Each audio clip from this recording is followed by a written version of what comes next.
Good. अब हम एक थ्योरम की बात करते हैं, that is called M N cot theorem. M N cot theorem जो है ना, वो अप्लीकेशन है किसका, साइन रूल का, है ना। वो थ्योरम ये कहती है कि एक ट्रायंगल एबीसी आपको दिया जाएगा, उसमें ये एंगल अल्फा होगा, ये एंगल बीटा होगा, और ये वाला जो पॉइंट होगा वो इस साइड को m/n के रेशियो में डिवाइड करेगा, और ये एंगल अगर थीटा दिया हो तो थ्योरम कहती है m+n इंटू कॉट थीटा, ठीक है, is equal to m into cot alpha minus n into cot beta, या m+n into cot theta is equal to n cot B minus m cot C. ये होती है M N cot theorem, और ये easily sine rule का ही normal सा एक application है, मतलब साइन रूल से ही इसको यूज किया गया। अच्छा, एम एन कॉट थ्योरम आप कहाँ लगाएंगे, उसका लॉजिक सुन लीजिए। जैसे आपको ऐसा क्वेश्चन दिया हुआ है और आपसे कहा गया है कि इस वाली साइड से एक लाइन खींची गई, जैसे ये एक ट्रायंगल एबीसी है, ए बी सी, बीसी को एक डी पॉइंट है जो m/n के रेशियो में डिवाइड कर रहा है, ये वाला एंगल अल्फा दिया, ये वाला एंगल बीटा दिया, और ये वाला एंगल आपको थीटा दिया। तब अगर आपको रिलेशन निकालना है तो हम कहते हैं m+n into cot theta is equal to m into cot alpha, m into cot alpha और minus n into cot beta. ये होती है एम एन कॉट थ्योरम का एप्लीकेशन। ये इजिली साइन रूल से ही निकाला गया है, मतलब एक बार इस ट्रायंगल में साइन रूल लगाया गया, एक बार इस ट्रायंगल में साइन रूल लगाया गया, और सीधा ये थ्योरम लगा दी गई। समझ रहे हो कि नहीं। अगर यही आपको एंगल बी और एंगल सी के टर्म में लिखना है तो यही सेम थ्योरम होती है m+n into cot theta is equal to n into cot B, n into cot B minus m into cot C. समझ गए। तो ये दोनों एंगल दिए हो, इन दोनों का रेशियो दिया हो, ये दोनों एंगल दिए हैं और इस एंगल पे कमेंट करना हो, तो एम एन कॉट थ्योरम लगाते हैं। सही है ना। इस साइड का रेशियो दिया हो, ये दोनों एंगल दिए हैं और ये एंगल दिया हो, तो एम एन कॉट थ्योरम लगाते हैं। तो इसको एम एन कॉट थ्योरम जो है वो साइन रूल से ही प्रूव होता है। अब इसके प्रूव में आपको जाने की कोई खास जरूरत है नहीं, बट ये ध्यान रखिए कि अगर इतनी इंफॉर्मेशन गिवन है, क्या क्या इंफॉर्मेशन गिवन है, इन दोनों साइड का रेशियो गिवन है और ये दोनों एंगल गिवन है, और आपको इस वाले एंगल में कमेंट करना है, तो आप एम एन कॉट थ्योरम का यूज करेंगे। ओके, सही ना। जैसे आपने कहा कि एक इक्विलेटरल ट्रायंगल है, इक्विलेटरल ट्रायंगल के लिए एक डायग्राम है जो मैं छोटा सा बना रहा हूँ, उसको आप हमेशा ध्यान रखिएगा। इक्विलेटरल ट्रायंगल का मतलब तीनों साइड लेंथ सेम। अच्छा, तीनों साइड लेंथ सेम, तो उसका जो एल्टीट्यूड होता है वही उसका मीडियन होता है, तो वो सामने वाली साइड को बाइसेक्ट करेगा। उसमें सारे सेंटर एक ही पॉइंट पे लाई करते हैं, तो आप उसके लिए बस एक ट्रायंगल ध्यान रखिएगा, ये आर, ये ए, सॉरी ये आर, मतलब कैपिटल आर, ये स्मॉल आर, और ये साइड लेंथ a/2, और ये एंगल होता है 30 डिग्री। तो किसी भी इक्विलेटरल ट्रायंगल के लिए ये ट्रायंगल आप अपने दिमाग में रखिएगा, यहाँ से आपको जो रिलेशन चाहिए आप सारे रिलेशन निकाल सकते हैं। ये एंगल होता है 30 डिग्री। अब अगर आपको आर और आर में रिलेशन निकालना है तो साइन 30 लगा दीजिए, sine 30 is equal to small by R by capital R, तो इसका मतलब वो इसका ट्वाइस होता है, होना भी चाहिए। यहाँ से समझ लो या ऐसे समझ लो कि ये आर होगा, ये कैपिटल आर होगा, और आर बाई आर का रेशियो कितना होता है, 2:1, तो इस जो कैपिटल आर होता है वो स्मॉल आर का ट्वाइस होता है। ठीक है, हाँ या ना। इसके बाद इसका जो एरिया होता है वो तो आपको पता ही है, that is √3/4 into side length का स्क्वायर होता है। ठीक है। अच्छा, यहीं पे अगर आप लगा दो क्या, यहीं पे अगर आप स्मॉल आर की वैल्यू उसके कैपिटल के टर्म में निकालना चाहते हो तो 1030 लगा दो। 1030 देखोगे तो r/a/2 आ जाएगा। तो यहाँ से एक रिजल्ट और आएगा कि स्मॉल आर की वैल्यू जो होती है वो a/2√3 होती है। सही है ना। और जो कैपिटल आर होता है वो इसका ट्वाइस होता है, तो कैपिटल आर जो होता है वो a/√3 के बराबर हो जाता है। सही है। अच्छा, अब अगर x रेडियस की बात करो तो जो इसका पेरीमीटर होता है स्मॉल s, वो हो जाता है 3a/2।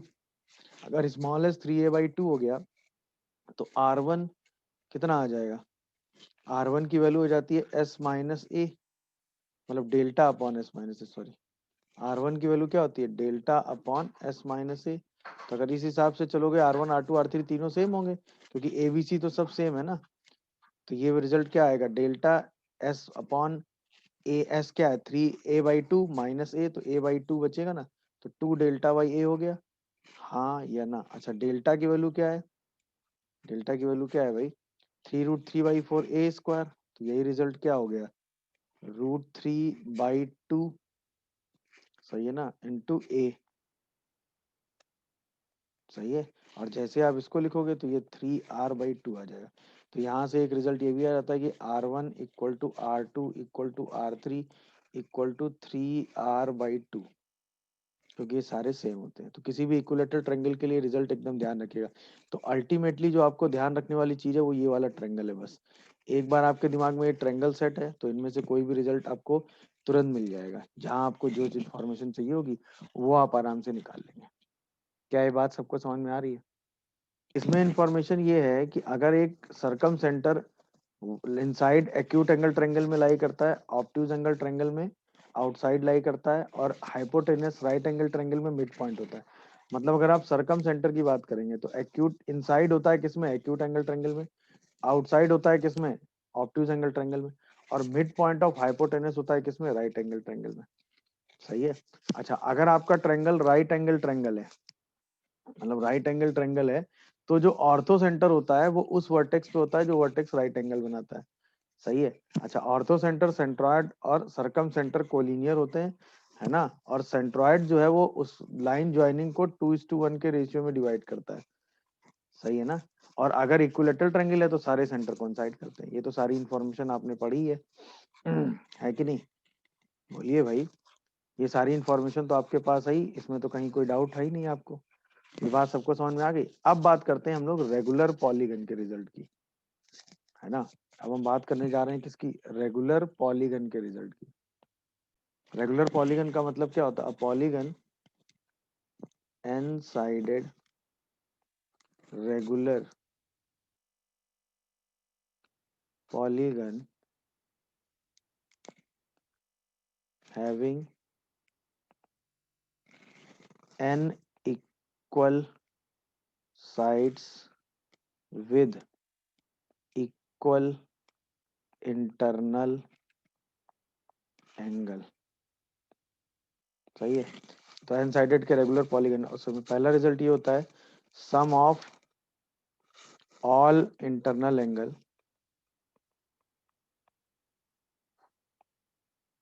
इन एन साइडेड रेगुलर पॉलीगन।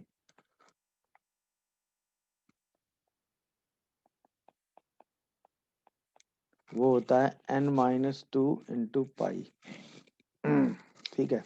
अच्छा अगर एन साइडेड रेगुलर पॉलीगन है तो ना, तो उसका एक सरकम सर्कल होगा जिसकी रेडियस हम r मान लेते हैं। उसके अंदर ये एन साइडेड का, एन साइडेड है तो सारी साइड लेंथ क्या होगी, सेम होगी। सारी साइड लेंथ क्या होगी, सेम होगी। तो एन साइडेड साइड लेंथ का एक रेगुलर पॉलीगन हम इसके आगे कंस्ट्रक्ट करते हैं। सारी साइड लेंथ की क्या होंगी, सेम होंगी। तो एन साइड का एक रेगुलर पॉलीगन हम इसके अंदर बनाते हैं। तो ये हो गया A1 A2 A3 A4। अच्छा चूंकि ये एन साइडेड का रेगुलर पॉलीगन है तो जो इसका सेंटर होगा वो इक्वल एंगल बना रहा होगा, हर साइड सेंटर पे इक्वल एंगल बना रही होगी। तो टोटल एन साइड है, टोटल एंगल कितना है, 2 पाई। तो यानी ये वाला जो एंगल बनेगा, कोई भी एक एंगल, वो बनेगा 2 पाई/n, क्योंकि एन साइड का सिस्टम है ना। अच्छा ये लेंथ कैपिटल आर होगी क्योंकि ये रेगुलर पॉलीगन है। तो ये साइड लेंथ हम मान लेते हैं स्मॉल ए। तो यहाँ पर जो ट्रेंगल आपको अपने दिमाग में रखना है वो ये वाला है। ये दो, कोई भी दो साइड, जब आप कोई भी दो वर्टेक्स लेंगे तो A1 A2 जिसकी साइड लेंथ आप ये कर रहे हैं, ये कैपिटल आर हो गया, और ये इसके पूरा एंगल 2 पाई/n हो गया। तो जब यहाँ से आप परपेंडिकुलर ड्रॉप करेंगे जो इसको बाइसेक्ट करेगा, तो ये आधा एंगल हमेशा पाई/n होगा। सही है। अच्छा अब अगर हम इसके अंदर एक सर्कल बनाए जो इंटरनली इसको टच करता हो, एक सर्कल बनाए जो इसको इंटरनली टच करता हो, तो उसकी ये वाली जो साइड लेंथ होगी, ये यही वो परपेंडिकुलर होगा ना जो इसको इंटरनली टच करते हुए जाएगा, तो इसी साइड लेंथ को हम क्या कहेंगे, स्मॉल आर। तो जो कैपिटल आर है वो क्या है, सरकम रेडियस, और स्मॉल आर क्या है, इन रेडियस ऑफ रेगुलर पॉलीगन। तो यहाँ पर जो रिलेशन आपको मिलेगा भाई, ये इसको बाइसेक्ट करेगा। तो ये a/2 हो जाएगा। अब आपको जिसमें कन्वर्ट करना है कन्वर्ट कर लीजिए। तो अगर हम यहाँ पर लगा दें साइन पाई बाई एन, तो साइन पाई बाई एन जो है वो आ जाएगा a/2 r के बराबर। यहीं पे हम लगा दें कॉस पाई बाई एन, तो कॉस पाई बाई एन जो है वो आ जाएगा r/r के बराबर। यहीं पे हम टेन पाई बाई एन लगा दें तो वो आ जाएगा a/2 r के बराबर। दिख रहा है सबको कि नहीं? तो अब इसके हिसाब से आपको जो रिजल्ट चाहिए वो आप कन्वर्ट कर लीजिएगा। एक तो ये हो गया। दूसरा, अगर आपको इस रेगुलर पॉलीगन का एरिया चाहिए, area of N sided regular polygon, बस ये डायग्राम आपको दिमाग में रखना है, ये वाला बस। इस डायग्राम से आप एन साइडेड रेगुलर पॉलीगन में कुछ भी कर सकते हैं। एरिया ऑफ एन साइडेड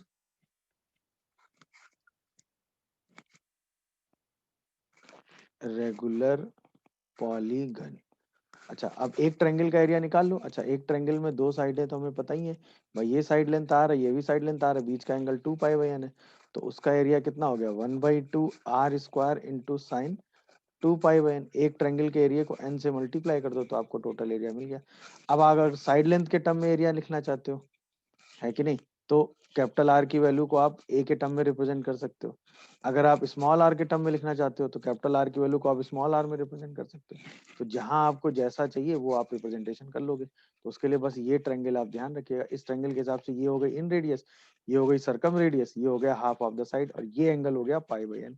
यहाँ से आप आराम से पूरा सिंप्लीफाई करके हर बार हर सिचुएशन में अपना आंसर लिख सकते हैं। बात समझ में आ गई? रेगुलर पॉलीगन में बस इतनी चीजें ध्यान रखनी। एक तो सारे इंटरनल एंगल्स का सम जो कि n-1 इंटू पाई/2 होता है, कैपिटल आर स्मॉल आर, और साइड लेंथ में रिलेशन। अच्छा, अगर आपको साइड लेंथ ए निकालनी हो तो वो तो आपको पता ही है कि भाई ए कॉर्ड सर्किल पे अगर 2 पाई/n का एंगल बनाती है तो ए की वैल्यू कितनी होती है? 2r into sine पाई/n। तो इसके लिए एक रिजल्ट इसमें और निकाला गया है कि अगर आप कोई भी दो, मतलब एक रिजल्ट इसमें और बनाया गया है कि अगर आप कोई भी दो वर्टेक्स को ज्वाइन कर दें, जैसे a1 और a5 हुआ, तो आपको ये लेंथ निकालनी हो तो ऑब्वियसली भाई a1 और a5 ज्वाइन करोगे तो टोटल कितने एंगल बन जाएंगे? 2 पाई/n 2 पाई/n 2 पाई/n 2 पाई/n, यानी दोनों का डिफरेंस, यानी 5 - 4 इंटू 2 पाई/n। तो 4 टाइम्स ऑफ 2 पाई/n एंगल बनेगा। तो ये वाली जो लेंथ आएगी इसी की हाफ आ जाएगी। तो अगर आप कोई भी दो वर्टेक्स ज्वाइन करते हैं, मतलब यहाँ पे आपने कहा कि a K1 and a K2 कोई भी दो वर्टेक्स ज्वाइन करते हैं और उसको सेंटर से आप मिला देते हैं, तो ये वाली जो साइड लेंथ है ये आर है, ये आर है। अब जो ये वाला एंगल बनेगा वो बनेगा K1 - K2 का मॉड इंटू 2 पाई/n। तो ये जो लेंथ आएगी a K1 a K2 की, वो आ जाती है 2r sine mod of K1 - K2 into पाई/n के बराबर। ये होता है कोई भी दो वर्टेक्स के बीच की डिस्टेंस होती है in regular polygon. Regular polygon में टू कोई भी पाई बहन आएगा ना। हाफ एंगल होता है ना बेटा। ये अगर थीटा बनाता है तो लेंथ में θ/2 आता है ना। अच्छा, अरे यस अरे, सेंटर पे जो एंगल बनता है उसका हाफ एंगल आता है ना, नहीं यस सर, समझे? यस। सेंटर पे जो एंगल बनता है उसका हाफ एंगल आता है ना हमेशा, ठीक है। और मॉड इसलिए लगा दिया कि यस सर। कौन सा किससे ग्रेटर ये आपको पता नहीं है, तो वो मॉड में एडजस्ट हो जाएगा। और आर क्या हो गई? R be the circum radius of regular polygon.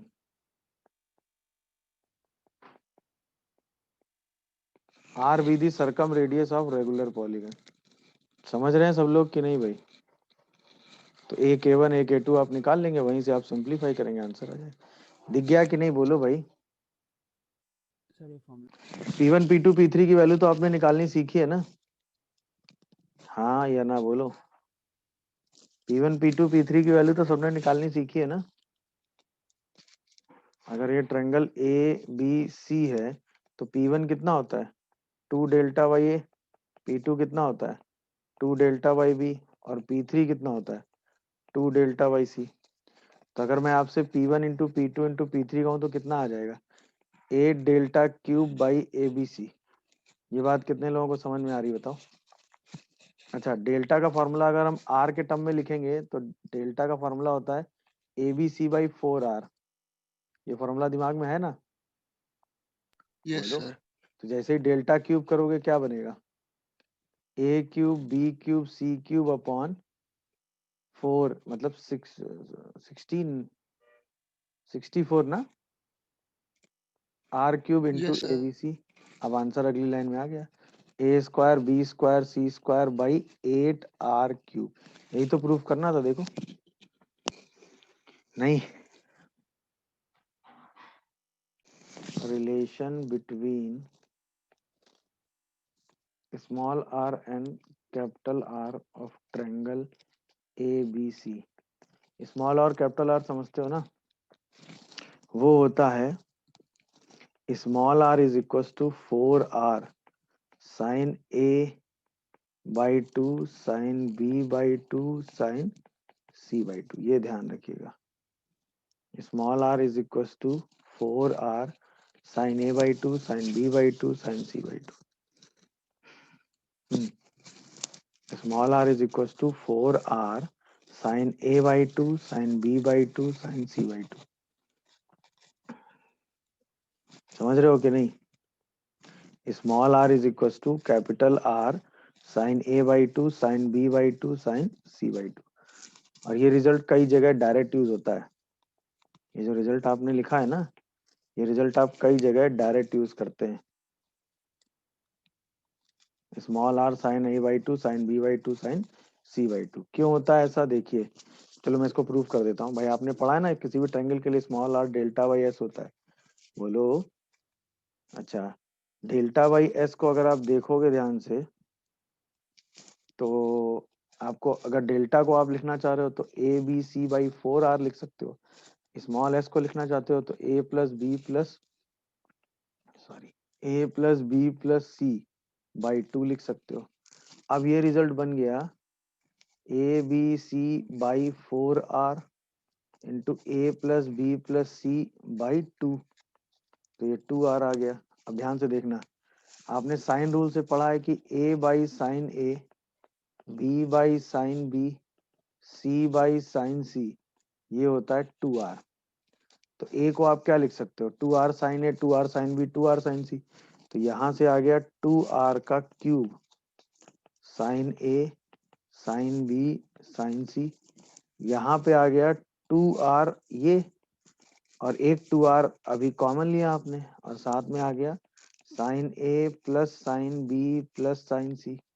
अच्छा, ये तो आपको पढ़ा है किसी भी ट्रायंगल एबीसी में, आपने एक आइडेंटिटी पढ़ी है, conditional identity, sine A plus sine B plus sine C that is 4 cos a by 2 cos b by 2 and cos c by 2। यही रिजल्ट उठा के आप यहाँ लगा दो। इससे इसको कैंसिल करोगे तो यहाँ बचेगा 2R, यहाँ बचेगा साइन ए, यहाँ बचेगा साइन बी, यहाँ बचेगा साइन सी, और whole divided by 4 cos a by 2 cos b by 2 and cos c by 2। अच्छा, cos a by 2 कैंसिल तो 2 sin a by 2, cos b by 2 cancel 2 sin b by 2, तो 2 sin c by 2। 2 सब multiply करोगे तो ये आ जाएगा 4R sin a by 2 sin b by 2 और sin c by 2। एक बार इस रिजल्ट का यूज करके क्वेश्चन आया है, इसलिए मैंने रिजल्ट आपको बता दिया कि स्मॉल आर और कैपिटल आर में ये रिजल्ट होता है।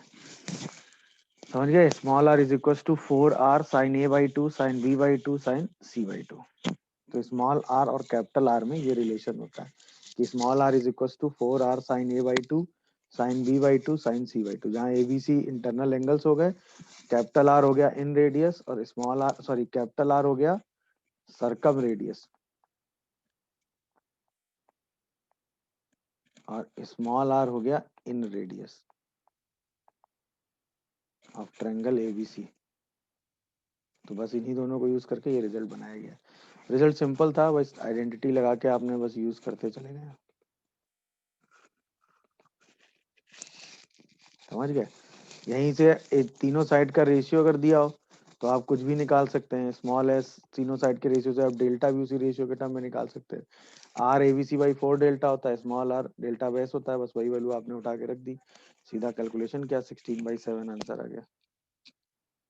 भी देखता हूँ भाई, ये तो आप श्योर शॉर्ट समझ गए ना कि इसका जो मिड पॉइंट होगा वही होगा।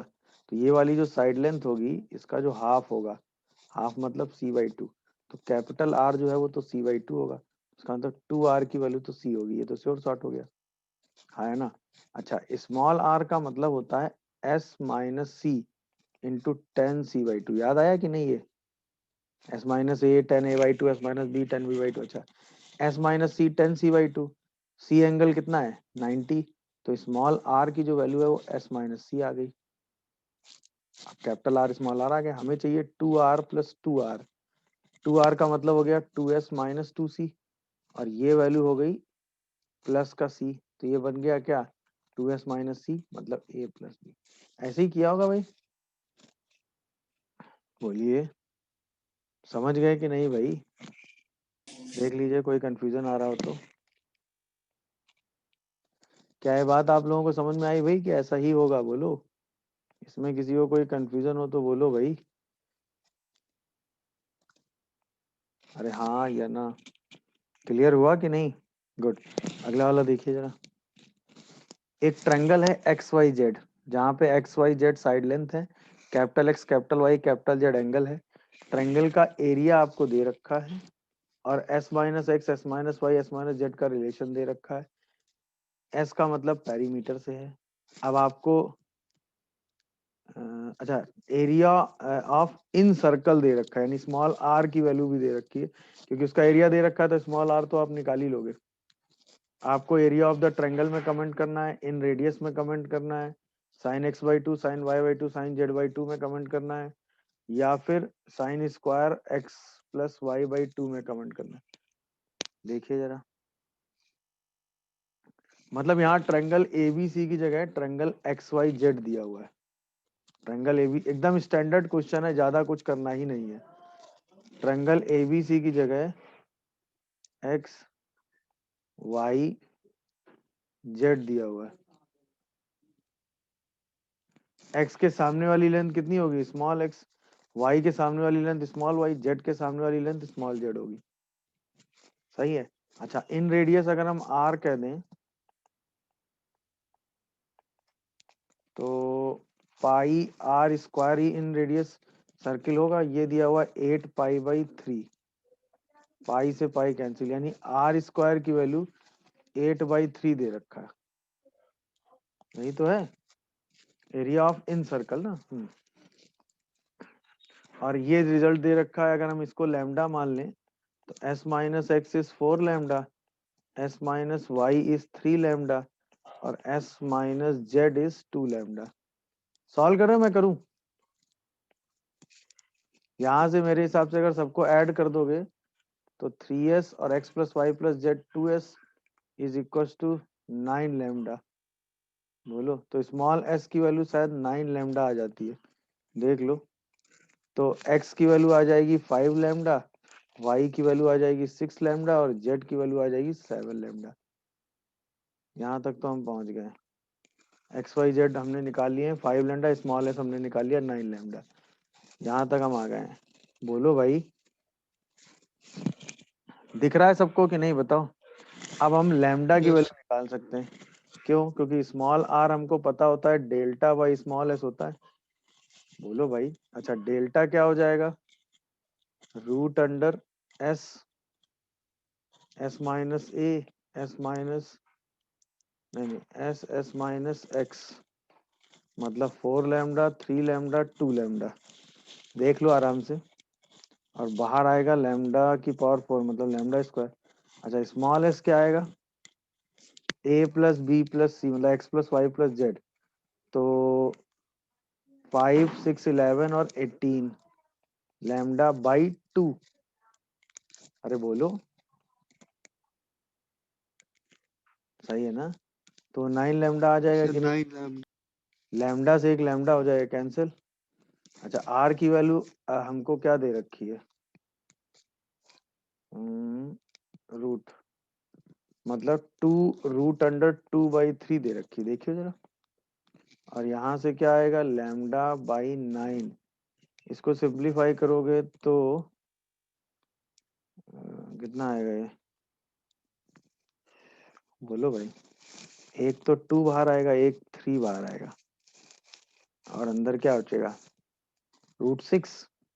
6√6 आएगा। √6 ना। तो 2 से ये वाला 2 कैंसिल, लैम्डा की वैल्यू निकल आएगी, कितनी आ रही है ये बताओ। √6 खत्म 3, लैम्डा की वैल्यू क्या 3 है, 1 आ रही देखो। अरे हाँ या ना, देखिए जरा, लैम्डा की वैल्यू 1 आ रही है, इसका मतलब एक्स वाई जेड निकाल लिया, तो एक्स आ गया 5, वाई आ गया 6 और जेड आ गया 7। एक बार एक्स वाई जेड आ गया तो सारे आंसर आप निकाल ही लोगे। अब बताओ व्हाट इज एरिया, देखो लैम्डा 1 ही आया ना, देखो भाई लैम्डा 1 आ रहा है कि नहीं, तो वो हो जाएगा √9 इंटू 4 इंटू 3 इंटू 2, और लैम्डा तो 1 है ही, तो उसका मतलब नहीं है। और ये वैल्यू तो अभी हमने निकाली थी कितनी, 6 पहला आंसर तो सही हो गया, हाँ है ना। अब निकालो जरा सरकम रेडियस, तो हो जाता है ABC/4 डेल्टा। ABC का मतलब हो गया 5 इंटू 6 इंटू 7 और 4 इंटू डेल्टा 6√6, तो 6 कैंसिल हो गया। देखो 35 बाई कितना,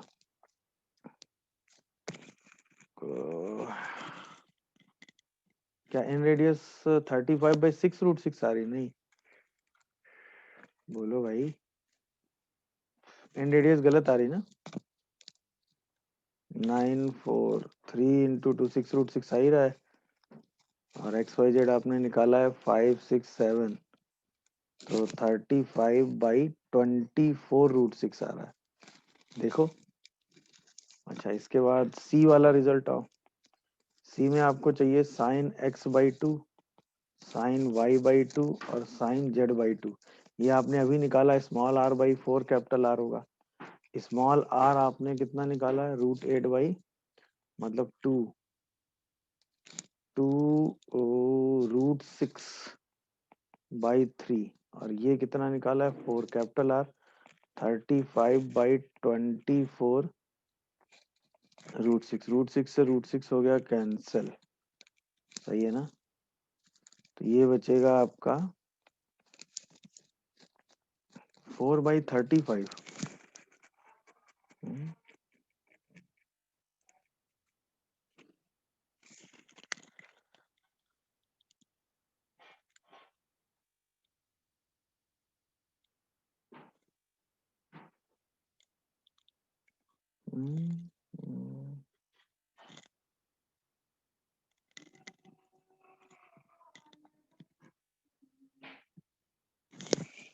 देखो कैलकुलेशन ठीक है, इन रेडियस का कैलकुलेशन ठीक किया है क्या मैंने, यहाँ पे शायद 24 आएगा, हाँ। आप कैलकुलेट करियो क्या आ रहा है, 4/35 यही दिया है क्या, यस सर। ये सही है। अच्छा डी पार्ट का आंसर क्या होगा, डी चेक करो, ए बी, हाँ डी चेक करियो जरा, sin² y+z/2 है, sin² y+z/2, y+z है ना, नहीं x+y/2 है, तो x+y/2 को आप लिख सकते हो cos²z/2, और cos²z/2 का मतलब क्या हो गया बताओ, s into S minus Z upon X Y, ये सही लिखा है ना मैंने, देखो। अच्छा स्मॉल एस आपने कितना निकाला है, कहाँ गया, 9, और s माइनस जेड की वैल्यू कितनी हो गई 2, x की वैल्यू कितनी है 5, y की वैल्यू है 6, तो 3/5 आ रहा है ऑप्शन सही। तो इसका आंसर सही क्या है, ACD, देखियो जरा, यस सर। समझ गए कि नहीं कैसे चीजें कन्वर्ट की बताओ, समझ में आया कि नहीं भाई, कैसे चीजें कन्वर्ट की बताओ, ये वाला रिजल्ट क्लियर हुआ कि नहीं। सर वो लैम्डा वाला कैसे आया है वो बता दीजिए। कौन सा, ये लैम्डा, हाँ सर। अरे कैंसिल किया ना, √6 से √6 कैंसिल किया, यहाँ बचा 3 इंटू 3/3, 3 से 3 कैंसिल, 9 से 9 कैंसिल, λ1। सर आपने वो इक्वेट क्या किया है उसमें। ये स्मॉल r बेटा, अरे स्मॉल r की वैल्यू रखी है ना, अरे small r is equal to delta by S भाई, नहीं समझा? बोलो, समझ पाए? सर एक तरफ को तो समझ आ रहा है सर, उसका दूसरा वाला नहीं समझ आ नहीं, रहा। क्या क्या दूसरा वाला क्या? सर आपने स्मॉल आर की वैल्यू, देखिए सर्कल की दो प्रॉपर्टी होती है। एक तो सर्कल में आपने पढ़ा होगा कि अगर दो सर्कल एक दूसरे को एक्सटर्नली टच करते हैं तो C1 C2 R1 plus R2 होता है, याद आया कि नहीं? तो सेंटर टू सेंटर जो डिस्टेंस होती है वो R1 प्लस R2 के बराबर होती है। दूसरा, जो ये एक्सटर्नल टेंजेंट होती है ये वाली AB, इसकी लेंथ कितनी होती है? 2√R1 R2। और ये जो AB लेंथ होती है ये इस पॉइंट पर जहां पर ये सर्कल एक दूसरे को एक्सटर्नली टच करते हैं, इस पर ये हमेशा कितना एंगल बनाती है? 90। Angle AMB is 90 degree. M be the point where both circle touches each other. Both circle touches each other.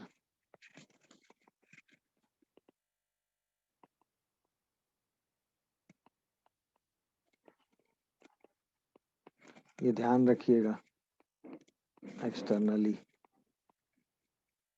समझ गए? ये एक्सटर्नल टच की इतनी इंफॉर्मेशन है जिनका यूज क्वेश्चन टू क्वेश्चन हो जाता है, तो ये ध्यान रखने वाली बात है। जिनका यूज क्वेश्चन टू क्वेश्चन आप कर लेते हैं, तो इतनी बातें आपको ध्यान रखनी चाहिए।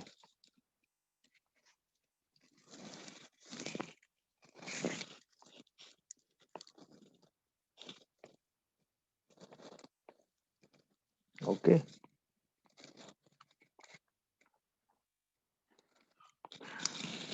चलिए अब ये क्वेश्चन करिए जरा। सर रूट 5 आ रहा है। 5 √5।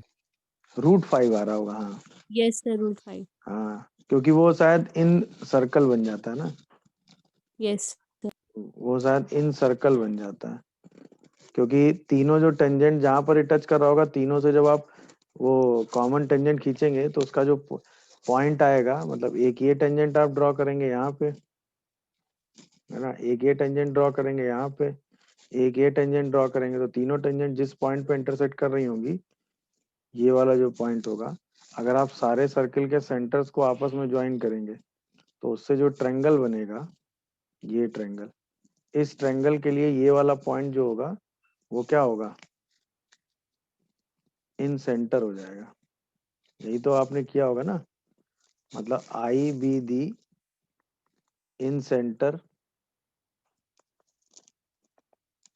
For triangle C1 C2 C3।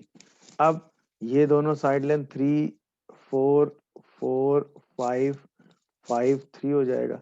तो अब एक ट्रायंगल आपके सामने बन के आ गया। उसी में आपको लेंथ ऑफ क्या निकालना है? टेंजेंट निकालना है। तो length of tangent her bar same आएगी, ये वाली स्मॉल आर निकालना है, जिसमें एक साइड लेंथ कितनी है? 9, एक साइड लेंथ कितनी है? 8, एक साइड लेंथ 7 है। तो सबसे पहले स्मॉल एस निकाल लेंगे, तो वो हो जाएगा 12, है ना। फिर डेल्टा आप निकाल लेंगे तो वो हो जाएगा S, S minus A, S minus B और एस माइनस सी, हाँ या ना। तो वो शायद 12√5 आ जाएगा। इसी में आप delta is by small S करेंगे तो आर आ जाएगा। यही आर आपका √5 आ जाएगा। यही किया होगा सबने, देखो। तो वो जो आई पॉइंट बनेगा ना, वो आपका क्या बन जाएगा?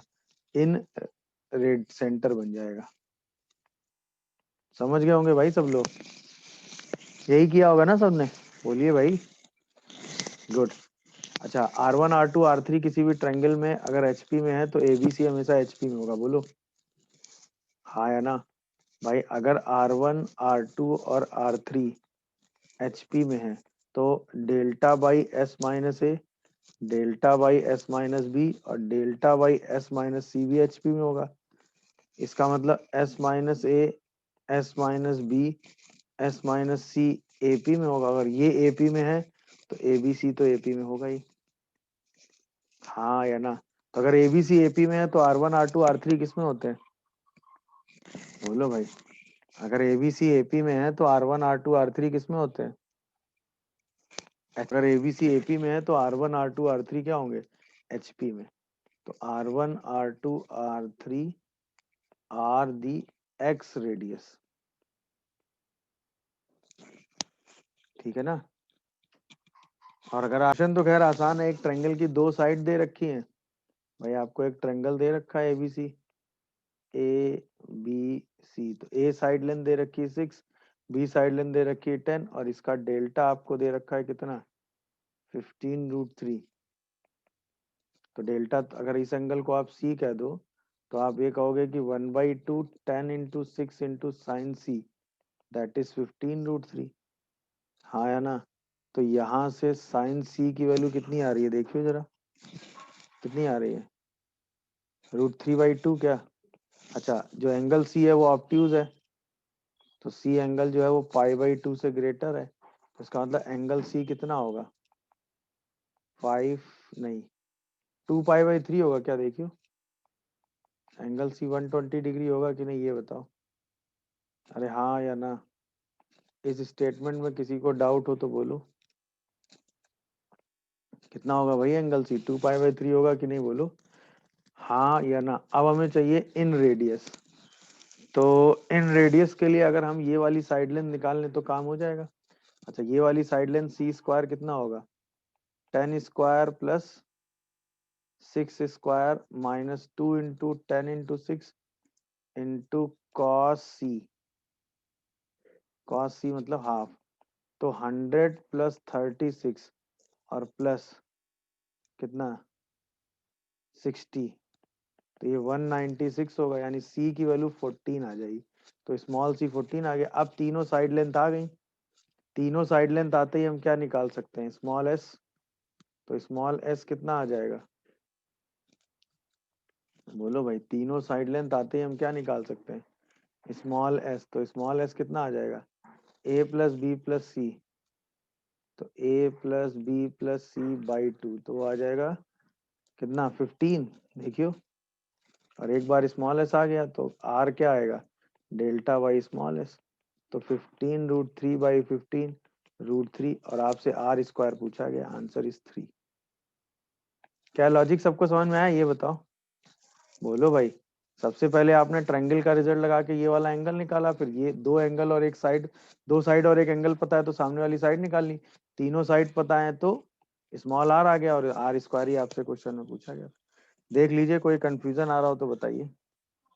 अरे हाँ या ना, नहीं आ रहा है, देखिए एक ट्रायंगल एबीसी आपको दिया हुआ है, आई भी दी इन सेंटर दिया हुआ है, और वहां से सामने हर साइड पे परपेंडिकुलर डाला गया, तो ऑब्वियसली ये एंगल बाइसेक्टर वाली लाइन होगी, इसे ज्वाइन करेंगे।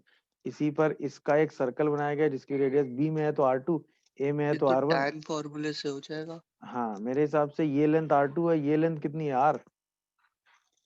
10 के फॉर्मूले क्या, ये वाला ट्रायंगल बना लो, ये छोटा वाला, ये एंगल हाफ एंगल b/2 होगा, तो ये वाला एंगल भी कितना होगा, b/2। ये वाली लेंथ R2 होगी। अच्छा, ये वाला जो गैप वाली लेंथ आएगी वो कितनी आ जाएगी, R-R2। तो अगर इस वाले ट्रायंगल को आप, सॉरी, यहाँ पर आप आराम से एक ट्रायंगल कंस्ट्रक्ट करोगे तो ये वाला b/2 होगा, हाँ या ना, देखते जाना, बोलो ये वाली लेंथ कितनी होगी, ये वाली, बोलो। लेकिन ये तो कुछ गड़बड़ हो जाएगा ना यहाँ पे। सर पर आई से सर जो रेडियस आर है, पर R2 इसके सामने मतलब R-R2 होगा ना सर। कौन सी बेटा, सर जो ऊपर बीटा हाफ लिखा है सर, छोटा वाला ट्रायंगल है। ये R-R2 होगी ये, यस सर। और ये R2 होगी। Yes sir, yes sir. और ये एंगल b/2 होगा। इधर सर तीनों साइड ले लेंगे, R-R1 R-R3 करके। अ, अ, अ, नहीं सर ये, बेस R2 होगा ना। हाँ क्योंकि ये एंगल 90 होगा ना, ये वाला, तो ये R2 नहीं होगा, ये लेंथ R2 होगी, ये अभी ठीक है। तो देखियो जरा, हाँ या ना। तो अगर मैं 10b/2 पूछूंगा तो कितना होगा यहाँ से, R-R2/R2, तो इसका मतलब इसको हम क्या लिख सकते होंगे, कॉट बी बाई टू, तो ये बन जाएगा same as cot A by two, हाँ या ना, बोलो। ये बन जाएगा same cot B by two, ये बन जाएगा same cot C by two. और आपको पता होता है ना किसी भी ट्रायंगल एबीसी के अंदर cot A by two, cot B by two, cot C by two क्या होता है, cot A by two, cot B by two, cot C by two. जरा सी सवाल था, ये तो हमें पता होता है ना किसी भी ट्रायंगल एबीसी के अंदर। वो टेन और कॉट के 4 रिजल्ट पढ़े हैं ना, उसमें आपने रिजल्ट पढ़ा था ना कि cot A by two, cot B by two और कॉट सी बाई टू का मतलब क्या होता है, cot A by two plus cot B by two plus cot C by two. याद आ रहा होगा सबको, बोलो भाई, ये याद आया कि नहीं सबको, बताओ जल्दी Yes, से। sir. तो बस वही आपको उठा के लगा देना है।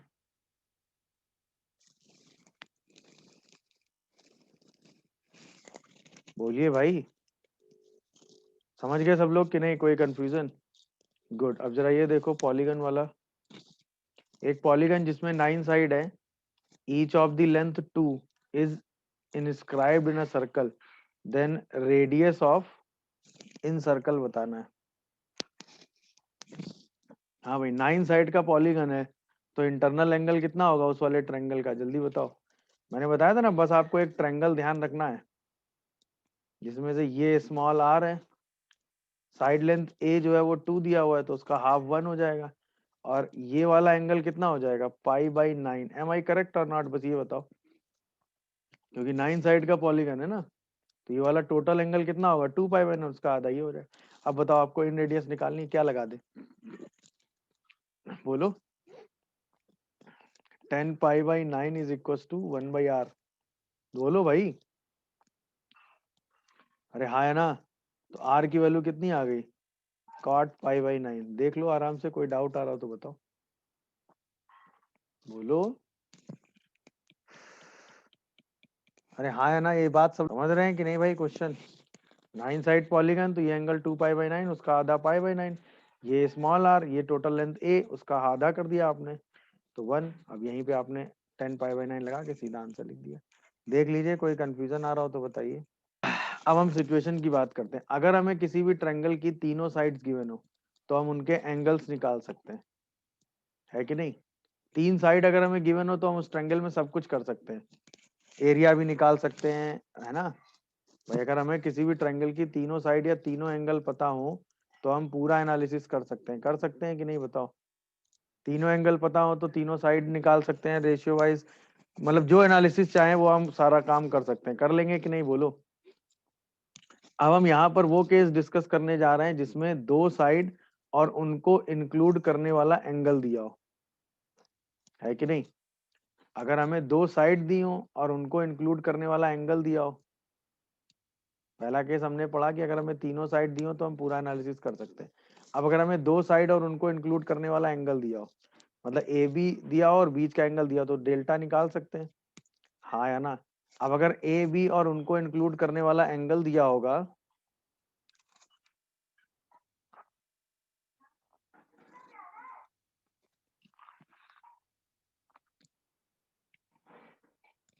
अगर ए और बी दिया होगा और उनको इंक्लूड करने वाला एंगल दिया होगा, है ना, तो हम क्या करेंगे, a माइनस बी बाई 2, मतलब नेपियर्स एनालॉजी लगा लेंगे, वहां से दोनों एंगल का डिफरेंस निकल आएगा। और हमें एक एंगल सी दिया हुआ है, तो सम ऑफ एंगल भी निकाल लेंगे, वहां से हम एनालिसिस करके बाकी दोनों एंगल निकाल लेंगे। एक बार बाकी दोनों एंगल आ गए तो साइड लेंथ आराम से निकाल ही लेंगे। नहीं समझे? तो अगर हमें 2 साइड और उनके बीच का एंगल दिया हो, तो भी हम ट्रायंगल का पूरा एनालिसिस कर सकते हैं। अगर हमें 2 साइड और ट्रायंगल दिया हो, तो भी हम साइन और कोसाइन रूल लगा के पूरा एनालिसिस कर सकते हैं। अब बात आती है कि अगर हमें 2 साइड और उनके अपोजिट का एंगल दिया हो तो क्या करेंगे। तब हर बार हर सिचुएशन में ट्रायंगल पॉसिबल होगा ये भी नहीं है, कब पॉसिबल होगा पहले तो ये चेक करेंगे, है ना, और कब पॉसिबल नहीं होगा ये चेक करेंगे। चलिए अब हम इसी केस की बात करते हैं कि हमें 2 साइड और उनके अपोजिट का एंगल दिया हुआ है, तो हम क्या करेंगे। अब हम जो बात करने जा रहे हैं उसमें हमें 2 साइड और one of the opposite angle given है,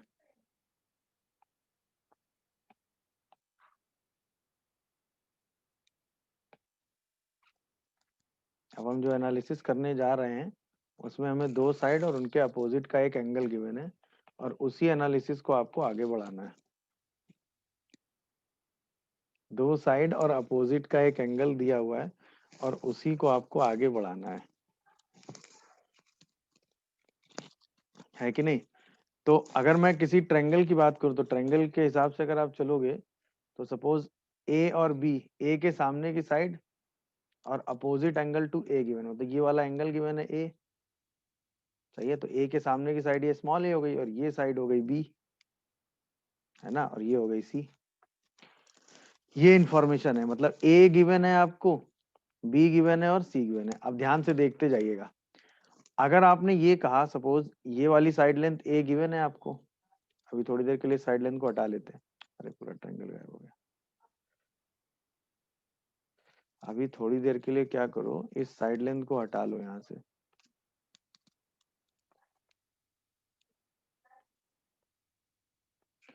है ना, मतलब ये वाला, ये, अब ये वाला परपेंडिकुलर ड्रॉप करो ऐसे, ठीक है। तो ये वाली लेंथ आएगी बी साइन ए, ठीक है ना। अब ये वाली साइड लेंथ जो है वो ये है। तो ट्रायंगल का सिग्निफिकेंस कब होगा?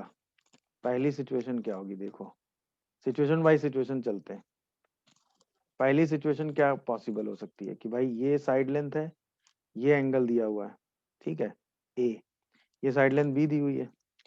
अगर आपने अपनी साइड लेंथ को, ये जो आपकी साइड लेंथ ए है, ये साइड लेंथ इस परपेंडिकुलर से भी छोटी हो गई, तो क्या ये कभी इस बेस को छू पाएगी? अगर ये ए लेंथ बी साइन ए से छोटी है तो क्या ये कभी इस बेस को टच कर पाएगी? सोचो भाई, बेस को टच करने के लिए इसको बी साइन ए से तो बड़ा होना पड़ेगा ना हमेशा, नहीं समझे? तो इसका मतलब अगर ए की वैल्यू बी साइन ए से लेस है तो कभी ट्रायंगल पॉसिबल है? बोलो, कभी ट्रायंगल पॉसिबल है भाई?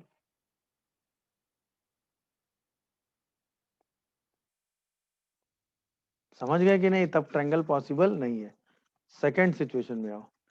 अगर ए जो है वो बी साइन ए के बराबर हो गया, सेकंड सिचुएशन में आओ। अगर ये एंगल ए आपको दिया हुआ है और ये साइड बी, और ये ए साइड जो है वो अब बी साइन ए के बराबर हो गई, तो तुरंत एक राइट एंगल ट्रायंगल बन जाएगा कि नहीं?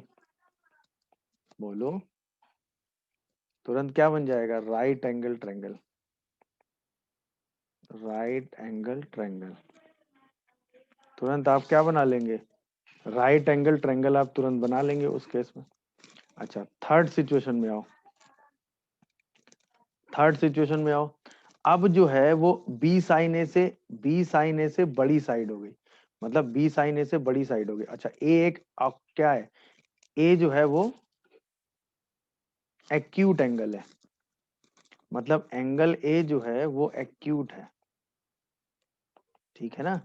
और जो आपकी साइड लेंथ है वो अब, साइड लेंथ जो है वो बी साइन ए से ग्रेटर हो गया है, मतलब ये तो बी फिक्स है, ये ए फिक्स है, ए फिक्स है और ये एक्यूट एंगल है।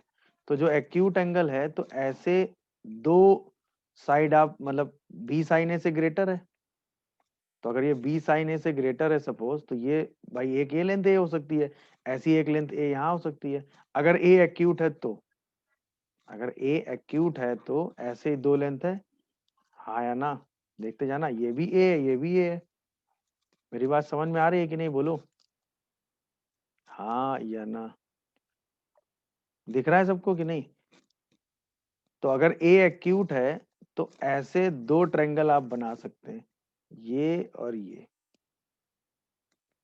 दोनों लेंथ आपने ये कैंसिल की है ए साइड की। बट ये काम आप केवल तभी कर सकते हैं जब बी जो है वो ए से ग्रेटर है।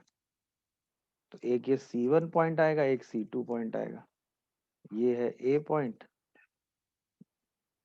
नहीं एक B1 पॉइंट आएगा, एक B2, और ये है C पॉइंट। तो एक लेंथ ये वाली आएगी C1 साइड लेंथ, एक ये आएगी C2 साइड लेंथ। बी ए से बड़ा, ए एक्यूट है, तो दो ट्रायंगल पॉसिबल है। दो ट्रायंगल सिर्फ यही पॉसिबल हो सकते हैं, ठीक है। अच्छा, आगे बढ़ते हैं चौथे केस में। चौथा केस क्या है कि एंगल ए जो है वो एक्यूट ही है, बट बी और ए इस बार बराबर हो गए और एंगल ए एक्यूट है, बी और ए बराबर है, समझ रहे हो। अच्छा ये श्योर शॉट है कि जो ए है इस बार वो बी साइन ए से तो ग्रेटर चल ही रहा है कि नहीं। तो ए जो है वो बी साइन ए से तो ग्रेटर है ही, और ए और बी बराबर हैं इस बार। तब एक ही ट्रायंगल पॉसिबल होगा कि नहीं सोचो। अब क्या होगा, जब बी और ए बराबर होंगे तो ये कट करेगा तो यहीं पे कट कर जाएगा, तो अब एक ही ट्रायंगल बन पाएगा क्योंकि ये वाली लाइन दोबारा इसी पे कोइंसाइड कर जाएगी।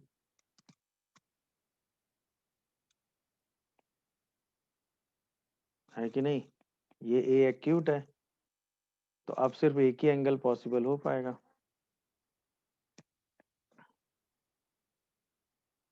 One triangle possible.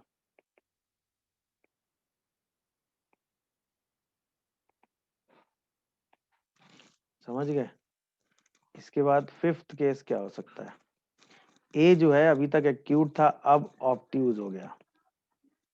अब अगर ए ऑब्ट्यूज एंगल हो गया तो अब तो ए यहाँ कहीं ऐसे आ रहा होगा, है कि नहीं। अच्छा ए अभी भी बी साइन ए से तो बड़ा है, ए अभी भी बी साइन ए से बड़ा है, हाँ या ना, तभी तो ट्रायंगल पॉसिबल होगा।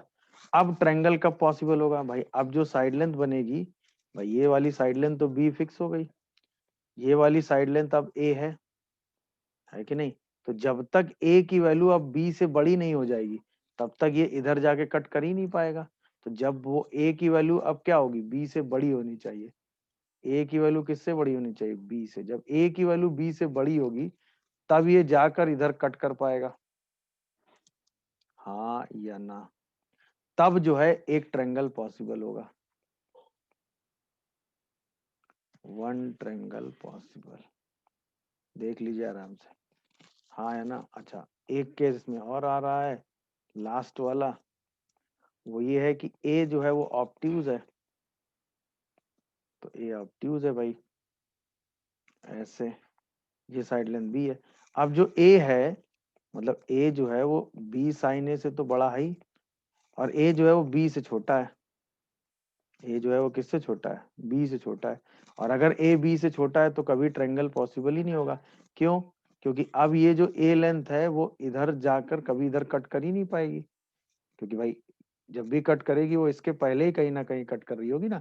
तो ट्रायंगल में ये वाला एंगल आप ए लेके चल रहे हो ऑब्ट्यूज, तो कभी ट्रायंगल पॉसिबल है ही नहीं,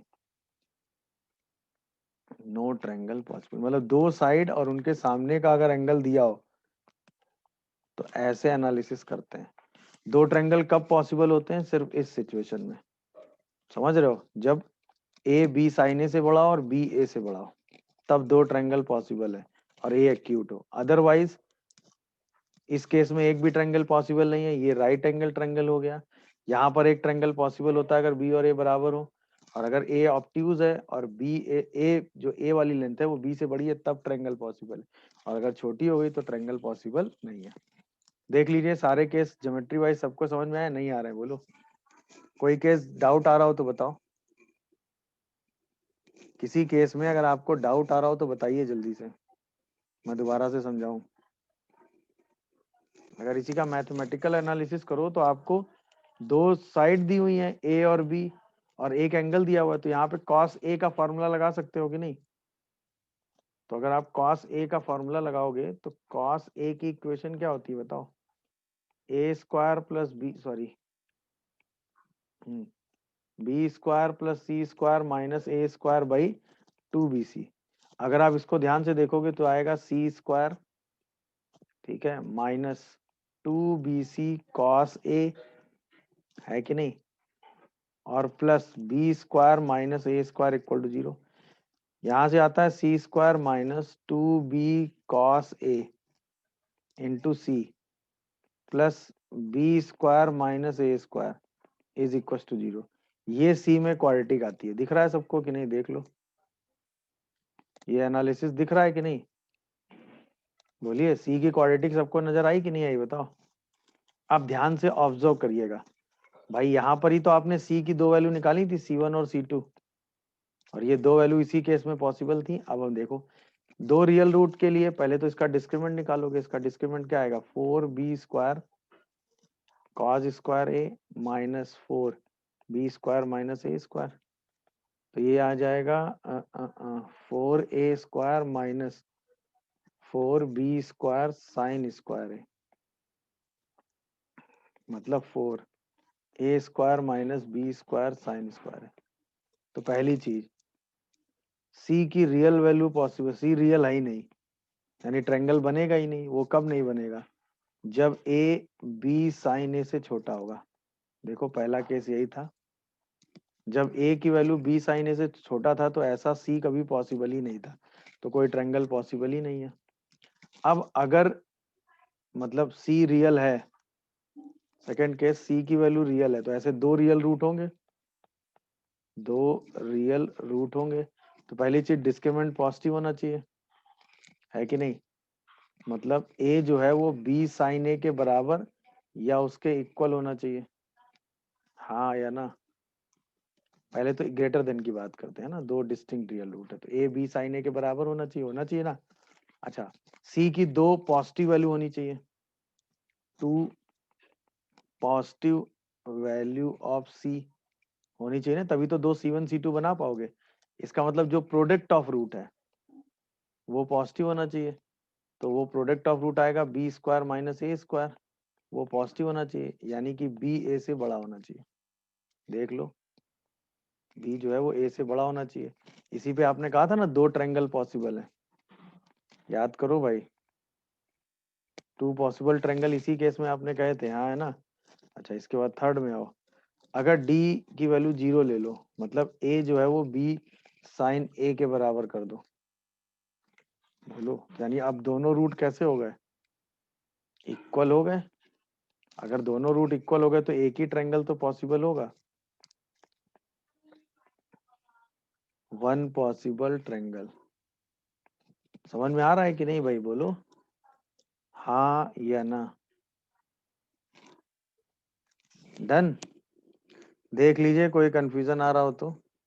ये मैथमेटिकल एनालिसिस हो गया। तो इसमें इंपॉर्टेंट जो एनालिसिस है ना इस वाले पोर्शन में, वो ये दो रियल रूट वाली है कि c1 c2 की दो वैल्यू कब पॉसिबल है। तो वहां पे c1 c2 में अगर आपको क्वाड्रेटिक बना के c1 प्लस c2 या c1 c2 का कोई एनालिसिस करना हो तो वो आप इस इक्वेशन को सॉल्व करके समझ सकते हैं। बाकी ज्योमेट्रिकली क्या हो रहा है ये मैंने आपको यहाँ समझा ही दिया है। दिखा सबको कि नहीं? एम्बिगुअस में इससे ज्यादा की जरूरत आपको पड़ेगी नहीं।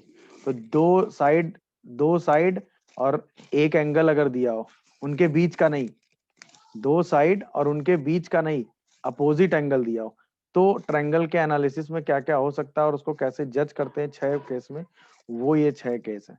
मैथमेटिकल ये वाला एक्सप्रेशन चलता है, यहां से आप मैथमेटिकली उसका एनालिसिस कर सकते हैं। नहीं समझ रहे हो? बोलो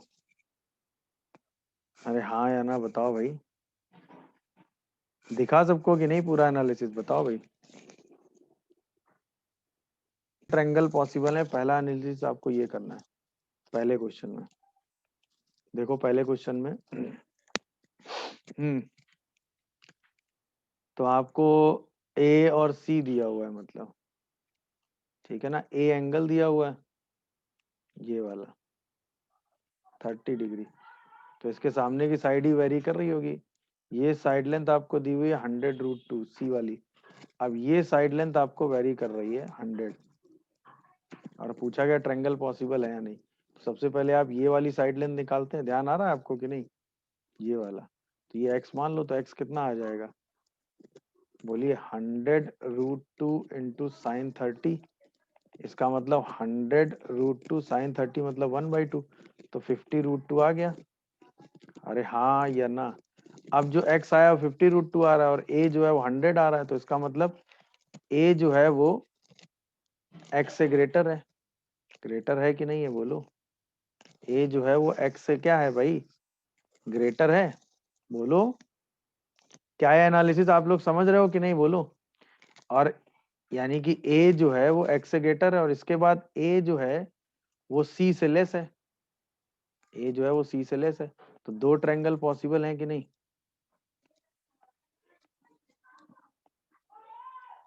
दो ट्रायंगल पॉसिबल हैं कि नहीं? ये बात कितने लोग समझे कि दो ट्रायंगल पॉसिबल है? बोलो। Yes sir. ये बात कितने लोग समझे भाई?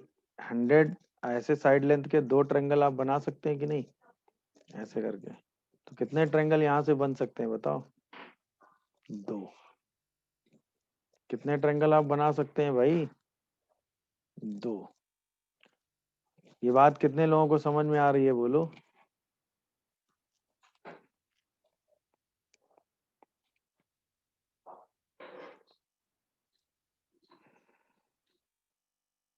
किसी को कोई डाउट आ रहा हो तो बताओ। नहीं समझे? क्या है 2 ट्रायंगल बन सकते हैं ना? डन बोलो। गुड। सेकंड वाला क्वेश्चन देखो क्या करना है। BAA given as C1 C2 are the possible of the third side, then this result आपको प्रूव करना है। तो ऑब्वियसली इसमें आपसे कह ही दिया गया ना कि 2 ट्रायंगल बन सकते हैं जिनमें साइड लेंथ C1 C2 है, तो सीधे cos A वाली इक्वेशन लिख दोगे। तो cos A की वैल्यू क्या आती है? B square plus C square minus A square by 2BC। अच्छा, C1 C2, तो C1 C2 में क्वाड्रेटिक C में बनानी पड़ेगी, तो इसका मतलब C square minus 2B cos A into C plus B square minus A square equal 0। इसी के रूट आप क्या कहेंगे? C1 C2। तो यहाँ से C1 प्लस C2 की वैल्यू कितनी आएगी? 2B cos A, और C1 C2 की वैल्यू कितनी आएगी? B square minus A square. अब हमें वैल्यू किसकी चाहिए? C1 square plus C2 square और minus 2C1 C2 cos 2A की वैल्यू चाहिए। तो C1 प्लस C2 को आप लिख सकते हैं C1 प्लस C2 का whole square minus 4C1 C2 और minus 2C1 C2 cos 2A आपको दिया ही हुआ है, बस यही वैल्यू उठा के रख दो। तो आ जाएगा 4B square A cos square A और minus 4B square minus A square minus 2B square minus A square into cos 2A। इसी को सॉल्व कर लो, देखो आ रहा है answer. 4A square cos square है, बोलो। ये आ जाएगा minus 4B square sine square है और ये आ जाएगा आपका minus 4A square minus 2B square cos 2A और plus 2A square cos 2A। यहाँ से आप क्या करोगे? यहाँ से हम कॉमन करते हैं 2B स्क्वायर, अंदर बचेगा 2 sine square A plus 1 minus 2 sine square है। यहाँ से हम कॉमन करते हैं 2A स्क्वायर, अंदर बचेगा cos 2A माइनस 2। इसको और इसको कर दो कैंसिल, यहाँ से आ जाएगा 2B स्क्वायर है। देखिए कैलकुलेशन ठीक जा रहा है ना? हमें चाहिए 4A स्क्वायर cos स्क्वायर है।